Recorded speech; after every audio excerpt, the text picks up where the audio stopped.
Hello and welcome to the Penno Channel for this match reaction to Club Bridge 1, Aston Villa nil in the fourth round of the Champions League. I'm joined with my bro to go through this one. Bro, I just feel like I've been down Moor Lane, Aston Uni pitches, watching Sunday League game, to be honest. The shirts was getting me, the players were having, some of the players didn't have Batano on the shirts just because they were underage and you can't have betting under 21. That was getting me. The comical error that took place, and yeah, it just felt like a bit amateur tonight. But yeah, how you doing after that one? Yeah, I'm good, bro. Do you know what's mad? I started laughing. I couldn't help myself. I started laughing, bro. Like I didn't know how to react. Because at first they said it was going to be a drop ball or in like a shot inside the box at first. And then when they gave the pen, bro, I just genuinely, it's so comical. It's so out there. Like no one would have even envisaged to have a bet on that happening. You know what I'm saying?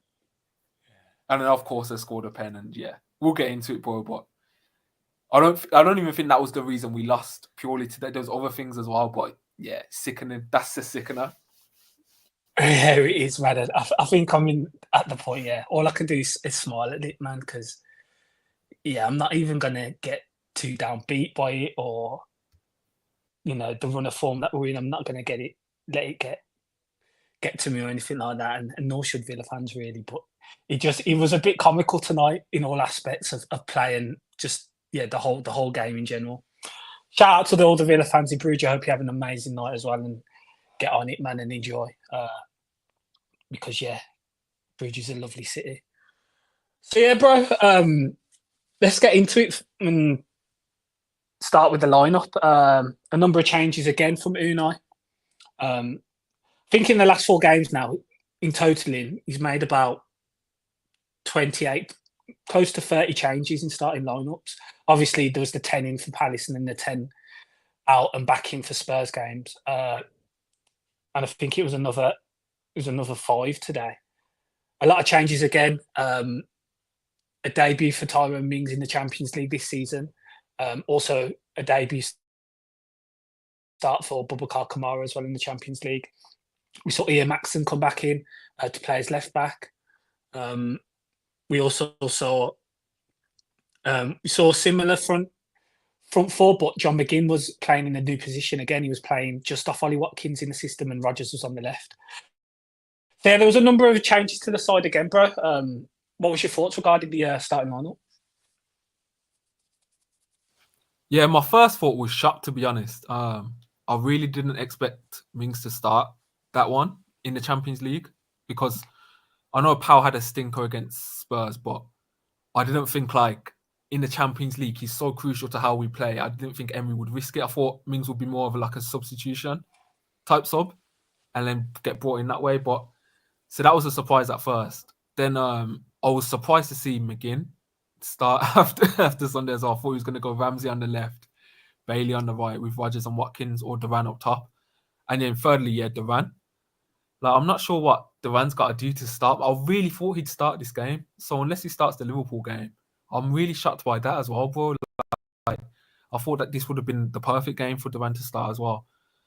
Kamara was cool to see, I thought, but Anana did the press conference the day before, so I thought he might start. So yeah, shocked with pretty. I don't know about you, bro. It felt like not a League Cup lineup, but like the amount of changes. Like I didn't expect that many changes. Carlos and Konza, I predicted like Konza right back, and then Maatsen over Dean. I thought this will be a game where Maatsen will come in for Dean. So yeah, it's a mad start 11 and a team that's never played with each other before. So yeah, we'll get into the reasoning potentially why Unai's done that, and why the number of changes have been in place. Yeah, bro, it was not seeing Pau start. That was a big one for me. That stood out. Just because he has been our starting centre back for a whole season, and you'd think in the Champions League potentially we'd go what resembles closer to our first team. No Luka Dean as well. And yeah, no Amadou Onana. I think if you do a press conference the day before, you're not starting now. That's two games running where that's happened. Cash did the last one, didn't even get a minute. And if you get the call up to do the presser, you're pissed. You are, man. You're like, fuck. I bet they got the comms going. Yeah, you're coming to do it today. You're thinking, shit, man. That means I ain't getting no minutes. Because Cash didn't get any minutes, and then obviously Amadou didn't get any minutes today either. So yeah, next time one of the players gets shouted to do the presser, I think they're going to try and run off. Yeah, we need a live reaction to their faces, man. Because I'm surprised about Onana, man. I thought being in Belgium, he did the whole build up before it as well, talking about like Brugge are a big club and we won't take them lightly and stuff like that. So yeah, I was surprised, bro. But I guess everything else probably predictable. Roger started, and yeah, Tielemans, who I didn't think had the best of games. I don't know. I weren't expecting that narrative to be there with his Anderlecht ties and Bruges. I completely forgot about it. And I don't know how you felt about Tielemans today, but it felt like the crowd were in his head a little bit. Some of the passing, some of the shots that he was attempting that he doesn't normally shoot that far out. I think that got in his head a little bit as well, bro. Yeah, that's just come to me. Maybe Unai thought that the Bruges fans didn't have enough oxygen in their lungs to boo for that long. Because they'd have to do double the booing potentially if Fernando was on the pitch as well. Because Tielemans got it tonight from minute 1 to minute 90. He got it, and yeah, it felt like Tielemans had previous history with Bruges. Obviously, played for Anderlecht, but he felt like he played at Bruges as a young teenager, and felt the wrath of their fans before because they were on him. They were on him throughout. There's no let up, and it did seem to affect his game. Felt like he'd had a previous encounter where he might have had a bad game at Bruges in the early stages of his career. Because yeah, they were onto him tonight, and he did seem to play a part and have some form of effect, because that wasn't the Tielemans we'd seen playing throughout this season. Facts, bro. Andy's joined us as evening, gents, up the Villa. Evening, Andy. Thank you for joining as well. PSDN says, sick. Didn't think you lot would do one tonight after that Mings mistake. We hesitated, to be fair. We hesitated, but we thought we got to pull through. We got to pull through. I mean, if anything to lift the mood, man, he's doing this and talking to you guys. So yeah. Like, this is therapy for me. I don't know about you, so I need somewhere to talk it out. And it also says, I agree on McGinn, Adam. So yeah, bro. What did you think was Emery's idea to hurt Bruges, playing McGinn as a striker or just after striker, Rodgers on the left, and Kamara and Tielemans in the middle with Bailey out wide? Like, what did you think our plan was? So obviously, I think first of all the plan was to control it. So just control the ball, control the amount of possession, restrict the number of chances. I think that's kind of what we've come to consider for Unai when we go away from home, especially. We just want to get as much control as we can. Don't let the home side get into a rhythm and come at us. I thought the idea was just to keep the ball for as long as possible, potentially tie them out, and then look to hurt them further in the second half. The idea with McGinn, I'm not too sure if potentially he was worried about them playing through the middle. McGinn, I see currently, because I don't feel like he's shown the best of his form with the ball. I think he's been used more without the ball, and that was a position we wanted to consider him instead of playing off the left. Maybe Unai thought that we could get at them more with Rodgers driving with the ball on the left side against their right back and their right side of the pitch. He might have identified that as a weakness. But yeah, it was strange to see, because obviously McGinn could just quite comfortably play off the left and Rodgers could quite easily play where he usually does in the 10. So yeah, that was a surprise to me. I don't know what your thoughts are in that regard. Maybe because Kamara's coming back, Onana as well wasn't playing. It was just for extra protection through the middle as well, in terms of McGinn's defensive actions. Yeah, I wasn't feeling it watching that first half, because Rodgers just kind of looked a little bit lost with his runs, the timing of his runs, where to find the space. And McGinn wasn't really, like, McGinn, when he's further forward, he has to turn up the pitch, and he's not really, I don't think it suits his game that much, like turning and passing like that. Like I don't think when he's that high up the pitch as well, and like no one's really like pressing him from their midfield or whatever, I don't think that really suits him like that. So yeah, I thought it was weird. I thought it was a weird one, bro. To be fair though, we'll talk about Villa's chances that we did create. The first chance that we had was Kamara, who I thought was our best player in the first half. Like he looked really good physically as well. He was the best player all game. Yeah, he was the best. Well, player. I'd say yeah, him and Miners made some good saves as well. But Kamara's pass, he finds the space and he plays a lovely like reverse diagonal over for McGinn. And it's not the player you want in that position really for a header like that. You'd want Watkins or maybe even Rodgers. But yeah, I thought that was a great ball. The one time McGinn did do a good action. I thought that header was poor, man. I thought that was poor. Rubbish header, bro. Yeah, I thought that was poor. That has to be on target for me. No pressure. Can see the ball coming over his shoulder. I thought that was poor. And whether he anticipated, I don't know, he was in disbelief he was in that position. It kind of felt like that because, he should have done better with that opportunity. PSDN says, Kamara felt our best player, not going to lie. But I also feel putting Rodgers left mid nullified some of his best game. I don't think I ever want to see Rodgers on the left again.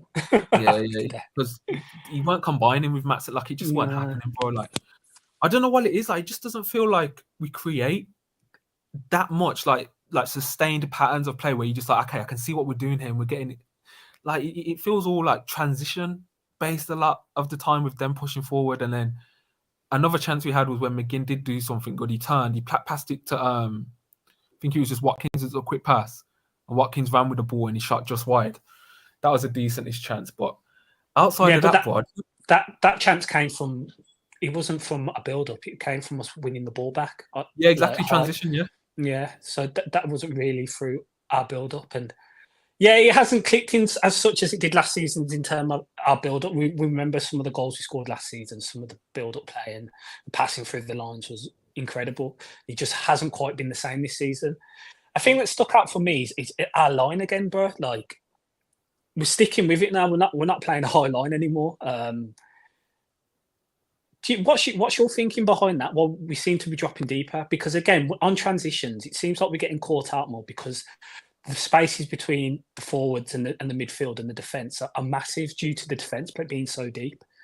I want to know your thoughts on that. It's weird, isn't it? Because we're not really pressing as well. We don't press like that. Exactly.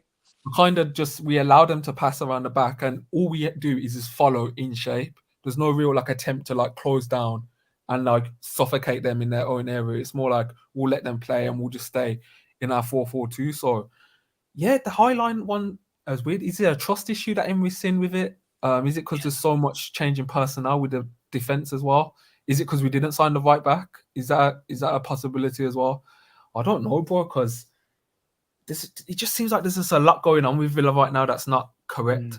And that game kind of reflected our recent performances quite a lot. Like, even when they scored, there's not that feeling that we can get back into the game and we can easily still win it. I don't know about you, especially when they can sit in their shape as well. Yeah. What I will say about the high line and the defensive numbers is our defensive numbers in the Premier League are really good in terms of we're right up there. We're top three in terms of our defensive numbers. So we conceded how many goals? 60-odd goals in the league last season, which isn't. We had a fantastic season, but that is a lot of goals to be conceding. So I understand potentially that's one reason why we've dropped further back. We're trying to build up differently. We're not keeping the defensive line higher. But the thing that I think it stands out with that now is that I think it's affecting our build up because the spaces are just far bigger than they were last season because the spaces between the lines of the forwards, the midfield and the defence were higher because the defence were playing higher up the pitch. Now, because the defence seemed to be dropping deeper, it means a lot more running for the midfield, a lot more running for the forwards to track as well. And that's why potentially it comes across that we see more lethargics, especially into the last stages of the games. Spurs, for instance, and today as well. Even Bournemouth, when the last stage of Bournemouth had the better of the play, and they were really pulling it on us. And the last few games, we failed to really create in those final stages of the games, and Palace as well. When they took the lead, it was kind of game over. So, yeah, that's just one thing that stood out for me. And I think I'm just trying to see a reason as to why that might be affecting us in our build up and attacking as well. Because yeah, it just seems like the space between the defenses and the midfield is a lot bigger than it was last season. Yeah, facts. Now I'm just looking at our average positions now. You can just see a lot of the time we're probably a bit higher than we normally are, but what you're saying is still true as well. And just condense the middle. Rogers tucked in for most of the game, and I think the idea was for Maatsen to bomb forward. But looking at his average position, Maatsen's behind the halfway line. Like he didn't do that left wing role that you'd expect if Rogers is going to tuck in. So yeah, it's just a weird one, bro. Should we talk about Bruges' chances in the first half? Because they had quite a couple of big chances that Martinez saved us. Yeah, and what I want to say is first for Bruges is they had the full desire, they had the full effort within the game. I think they were coming into the game in good form as well. They played well against Dortmund and kind of tailed off towards the end of the game. And our performance was poor by all means, but they just showed so much quality on the ball today and used the ball so much better. They looked dangerous throughout the game, whether it was on transition or even in build-up. They were getting the football they were playing towards the end of the first half, where they were building up and playing nice 1-2 passes. They looked dangerous and they had some really good chances, bro. Yeah, and they were working it well. There was a couple of shots outside the box that they were having. They were getting down our right-hand side a lot as well, I felt like, with the passing that side and attacking the box that way. And yeah, one of their chances as well came from our own doing. I think Mings gave it away in the build-up, and then they counter-attacked on us, forced a save, and I think Mings then cleared it off the line. Something that we're used to seeing with him quite a lot in the past. Like often he might make a mistake and then he'll go back and he'll make up for it. But yeah, he's just not the best in our build-up, I thought, today, bro. And I'm not saying it was good against Spurs either, but you do kind of feel that presence of power disappear a little bit when we're trying to build up. You do kind of see a lot of the balls were like hoofed up, even from both centre-backs as well. I thought Konza, Carlos and Mings. So yeah, it was just frustrating to watch, I thought, bro. And what else didn't help us was the 2 yellow cards for our centre-back, like during the first half when they were breaking away. Bro, so that put us on edge as well. That might have been the reason. Like, it felt like Sunday League, bro. I'm telling you, because it was so obvious Carlos was going to get booked for arguing. That's one of those when you see down the park when someone's made a foul, they get booked, and someone goes up in the rest face and starts arguing, and they book them as well. Like, yeah, it was comical. It was comical because it was so obvious, and you could see Unai was fuming at that as well. It's just Carlos doing Carlos things, man. And yeah, regarding that pass that led to their chance, I think it's one a game now where we seem to have an unforced error that leads to a big chance for an opposition side. The last few games we've been punished. So fortunately, this game at that time wasn't the game that we were punished in as well, because Pau Torres played an almost identical kind of pass against Spurs and we were punished for it. So yeah, it's just not clicking at the minute. It just isn't really clicking. What did you think of Watkins' performance? Again, in line with a lot of the players on the pitch, I thought he was poor again today. When Watkins is on it because everything sticks. Everything sticks like glue to his touch, his hold-up play. And it just didn't feel like that. He felt lethargic on the ball. He was getting dispossessed a number of times. The centre-back was on his back and he was nicking the ball ahead of him as well. And yeah, Watkins can sometimes go through where he's just not quite at it. Yeah, sorry, you froze for a second there, bro. But yeah, I just feel like with Watkins at the moment, we're seeing a completely different player than last season in terms of, like, as you said, the hold-up play. A lot of the times he's going into duels as well. He almost seems just to be getting out-muscled by the centre-back. I don't know if you've noticed that as well, where like it's not taking a lot for the centre-back just to get in front of him or bully him off the ball. Or if he does try and like face his defender 1v1, I think in the first half he had that 1v1 chance and you're never really convinced that he's going to take him on, get into the box and score. Like, it's just not there, bro. And whether it's a combination of lack of confidence, injuries at the start of the season, and just a bit of regression from last year, bro, because it's really hurting us. And when you have that combined with the players behind not creating as well, outside of maybe Rogers, where you've got Bailey drastically off form, you've got Ramsey who doesn't really create like that, and then you've got McGinn who's just never been that creator from those positions. It's almost like with Villa at the moment, things are going bad simultaneously at different areas of the pitch, and it's all just like Facts. it's turned into this situation where like we're just not there. There's just something missing with Villa at the moment, and yeah, he's a little bit worrying. I'll be real, he's a little bit worrying. Because to me, it feels like at the moment, the last few games in terms of it's Rodgers and hope at the minute. Do you know what it means in terms of like creating that space for others or it opening up the pitch? It feels like Rodgers has to do something, and then that creates a space for others to use the ball. And we haven't even, when we've been doing that, we haven't even been using the ball well. Yeah, it is in the attacking areas because the numbers stack up with it as well for this season. They've not been great throughout. We're like bottom half, aren't we? Yeah, the defensive numbers I can't say anything about because they are good. I think we've kind of been unfortunate with the amount of goals we've conceded in comparison to the numbers, but offensively, yeah, it's not clicked at all. A few things. Do you think Watkins is susceptible to the pressure of Duran? Yeah, I think he's feeling it a little bit. I think he is. We don't know fully, but just body language and just certain things, like, yeah, he might be a case of what was happening with Mings before. And bro, I do feel sorry for Duran in this instance because I really thought today would have been his game. I don't think Watkins has been playing that well to the point where Duran just can't start. Like, I think they've been equal this season, to be honest. And you'd think Champions League, that would be the time, especially with the other rotation that we saw as well. So yeah, Duran probably feels a bit hard done by. Yeah, second half, bro.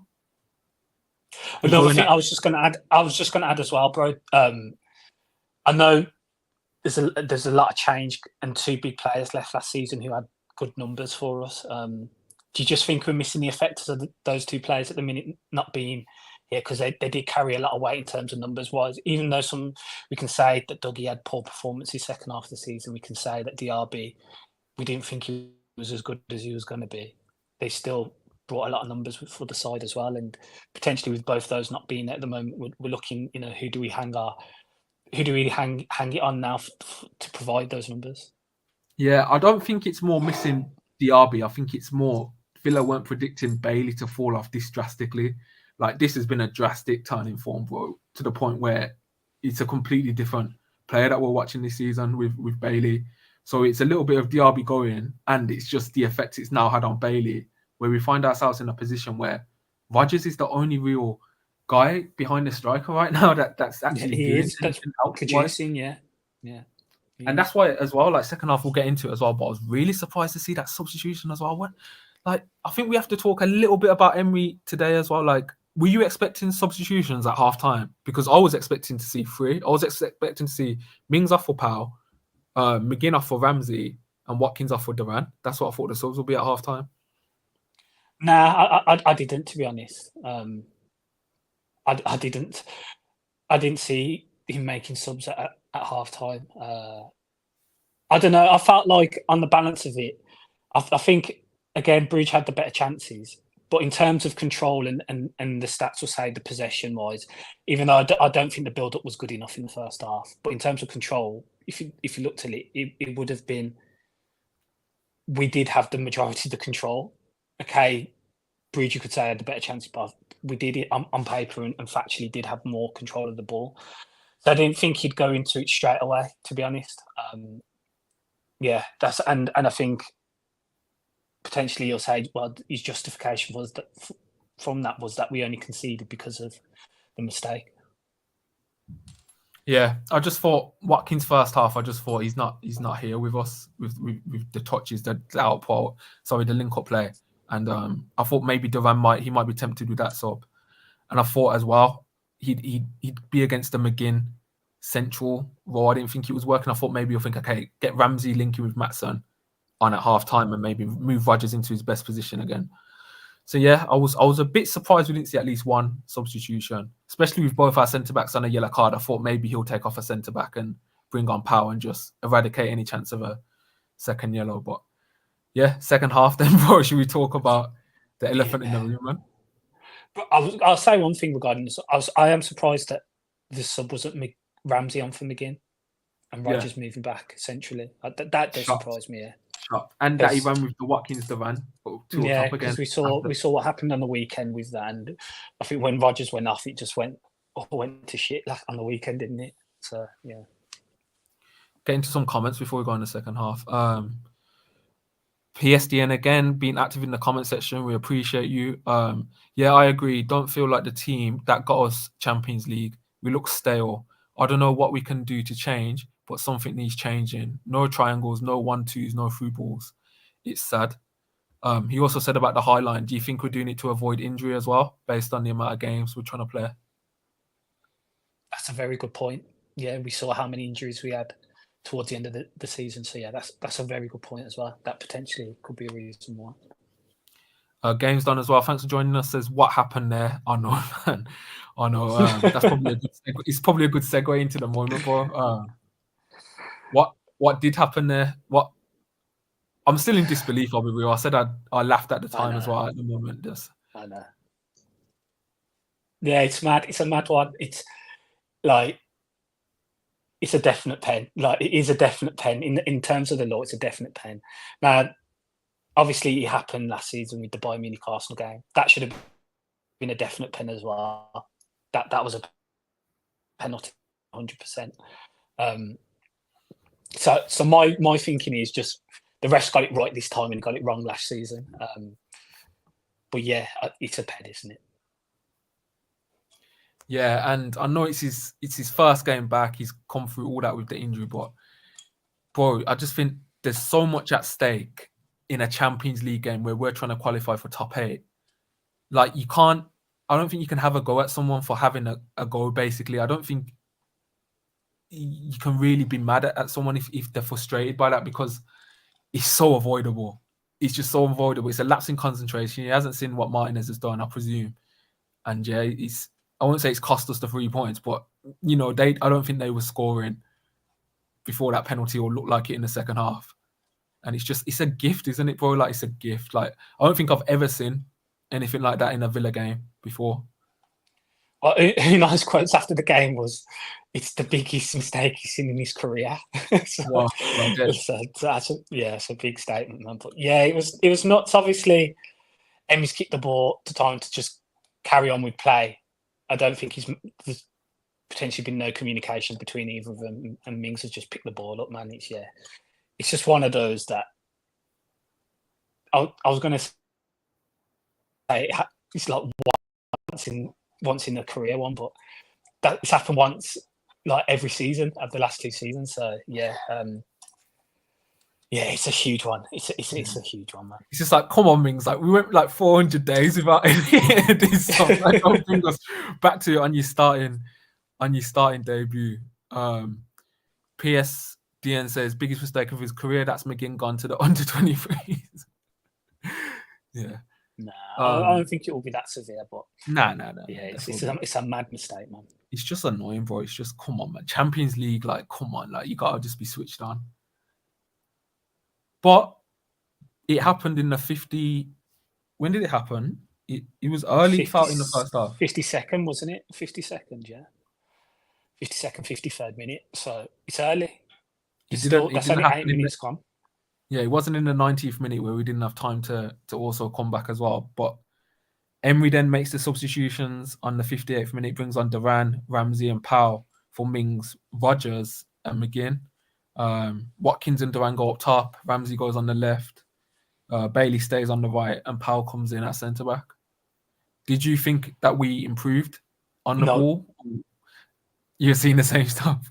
Yeah, I thought Powell was poor when he came on. I thought he played one ball to Matson, and I just thought, yeah, Powell isn't even on it today. Like, he played one ball to Matson out wide, and he just went out for a throw in. I was like, yeah, this is looking long. this is looking long, because you bring Powell on to just because of his assurance on the ball, and he kind of misplaced the pass. But yeah, it's just another one of those days, man. We're not going to score here. And then again with the Duran and Watkins, like, they were running into each other's positions when the ball was being played. Like, when they were both dropping deep, going into the same areas. Like, there's just not that connection with them two playing up front for me. There's no synergy there. and I don't think either of them like it or are comfortable doing it as well. So really surprised that we went for that again, to be honest, bro. But yeah, it stayed 1-0 to Bruges for that time. Got to the 80th minute, Villa bring on Buendia for Watkins, Costa for Diego Carlos. Konza comes back into centre back. Nedaljkovic goes right. Did you think we'd score towards the end? Did you think that we looked any different at all? Maybe just because of the game state, we were in their half a bit more and putting a few more bodies forward. But no, I just thought they were just better on us on the night in all aspects. Their defensive shape was really good as well. Their attacking, but it just felt like they wanted it more. First half, they had about 5 or 6 players on our defensive line. Like they were going for it. They were throwing the challenge at us, and yeah, even when we were chasing the game, it felt like we were giving full effort and really trying to get that equaliser. It was poor. The quality on the ball was just so poor. And as we said at the start, I think the only outfield player that showed anything really was Kamara. I think everyone else and I want had stinkers. And sorry, I want to praise Bruges because on transition they were taken into that box, and I think their player in the second half had like a tapping almost that he put wide. Like they were creating big chances, bro. And fair play to Bruges. They've been a bit unlucky in the Champions League this season. Probably deserve more points than they actually have. They played well against Dortmund when Dortmund played against them, as you mentioned earlier. And I can't really say they didn't. I know the XG would have been similar without the penalty, but I don't think we deserved anything from the game, really, bro. No, Like I thought they defended well. The crowd got behind them. They created big chances in the second half as well. And I think they were good money for their 3 points, bro. And fair play to them. But it's just got in because... I was just going to say, second half, 0.05 XG. That's concerning. No shots on target. I think the last shot on target was the 38th minute. Yeah, and when you were chasing as well. When you're chasing the game, and they score so early in the second half, the numbers aren't good, man. And watching it visually, it wasn't good either. So yeah, how do we even reflect on this? Because I've got concerns a little bit. I just feel like with Villa, when we were a goal down and the game state isn't in our favour, I don't ever feel like we're gonna, especially away from home as well. Villa Park, you get the crowd behind you, but away from home, I never really feel like, you know what, we're gonna keep attack, we're gonna get through, I just feel like the opposition, they can stay in their shape, and we find it really difficult to break a side down when losing, and that's why it's always so gutting when we do give up a goal, especially away from home, bro. So yeah, something to work on there. Like I wouldn't even be able to tell you what our best 11 will be for Liverpool right now. Nah, me neither. And I think that is a big thing. That is a big thing because the reason for the change, the number of changes, I do think Unai is pre-planning for the future and obviously later in the season and just thinking, well, I need to integrate everyone. Yeah, he wants players playing. Yeah, facts. Yeah, so if it does come to we have 5 or 6 injuries, players have played 90 minutes or started games and are ready to just come in. But there is no, at this moment in time, how many starters could you say? Yeah, Martinez, Konza, Tillemans, Rogers. Yeah. I think you could categorically say those 4 at the minute. And just to speak on Bailey as well, I didn't think Bailey had the best skate. I thought he was really poor, to be honest. But even then, when the ball's played out wide, I'm just seeing like 2v1s on him as well, like off the ball. I'm just like, where's the right back? Like, who's supporting? Like, where's the, like, one of the comments mentioned, where's the triangles? Like, where's the options to play through, bro? Like, on the day I know Bailey's on it, is when he doesn't get weights in the game. That's the game I know that he'll be back, when he doesn't get weights off the ball. Because there was one in the first half where I think the player just literally, he just nudged him and he was on the floor, and I thought, Bailey ain't on it today, man.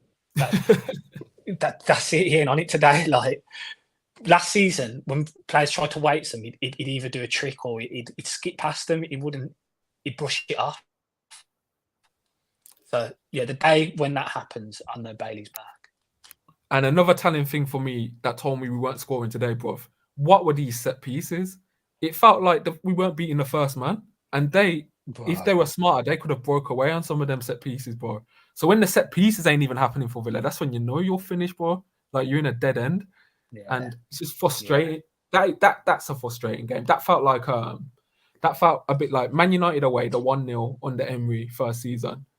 And it felt almost as well like the Brentford game where we scored in the last minute, but like we just didn't really create that much like all game. So got him, bro.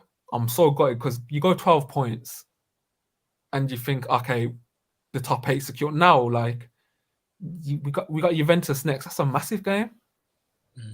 Yeah.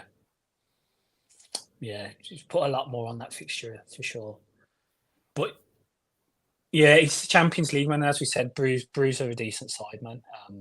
I don't want to take anything away from that, but yeah, we were poor tonight. And yeah, it doesn't get any easier, man. It doesn't get any. That's what I'm saying. Like, I wish we could just have like no. Potentially, we could say this is just that. This has been, the biggest blip under Unai Emery, and we'll just see how we get out of it. Which we will. Yeah, I think we will. I'm confident we will do. But it'll be this one, and then when that will be the case. It'll be the Leicester Arsenal one probably since then. Won it the 3 games. Yeah, but to be honest, bro, at the end of last season, we went like 4 or 5 games without winning with the Olympiacos, Liverpool, Chelsea. Obviously, we won't count Palace because that was just like they were drunk that day. But like three losses in a row. Yeah. Have we done that? Except for when you said, I don't think we've done that. So. Yeah, bro. Yeah, the Liverpool away game is just like if there's any fixture you just didn't want this weekend, like. But who knows? You never know, bro. It might be the most Villa thing to just go there and put in a performance, and you never know. Exactly, bro. Exactly. Ryan says, "Evening, lads. Well, late as always. Thanks for joining us as well, Ryan. If you can like the video as well, or we hadn't mentioned it yet, but if you can like the video, subscribe as always. We're going to try and get better with the content as well, giving you guys more lives, more match reactions, match previews, etc. as well. Positive, bro. Our under-19s battered Bruges 6-2 today in the Youth League. And Ben Brugge and a couple of other players as well, we look like we got a real talent on our hands right now, bro. So that's a positive. So yeah, BBB Ben Brugge ball, man. Like I saw the updates coming in, and yeah, didn't get to watch it, but a very strong comeback, man. And yeah, I heard he was absolutely balling out today. So a number of those for the future as well, bro. It's looking really positive as always in the academy. So yeah.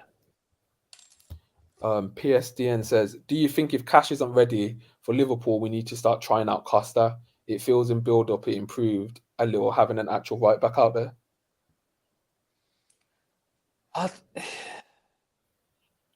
Potentially, yeah.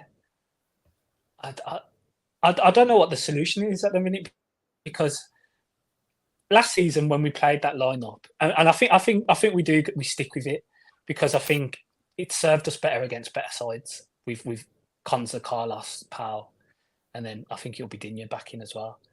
But yeah, you might have a case there regarding Costa playing and actually offering a right back on that side of the pitch in terms of the build up, because yeah, it seems so passive at the minute. Like last season, we built up with a purpose. It doesn't feel that way. It feels like we're just keeping the ball for the sake of it at the minute, and just struggling to find space or create space, or no runners.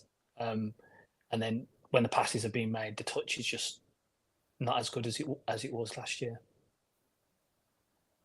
Yeah, facts, bro. 100% spot on, but hopefully we can sort our shit out soon, bro, and get back to the Villa that we've known before under Unai. But yeah, this is tough times, man, and we as fans are gonna have to just back the team. We'll have our questions as well, but we've got to support these players as well, man. Yeah, bro, like this is the real toughest time so far. So like I have faith it will change. I have faith it will change, man. This isn't too tough yet. So yeah, bro.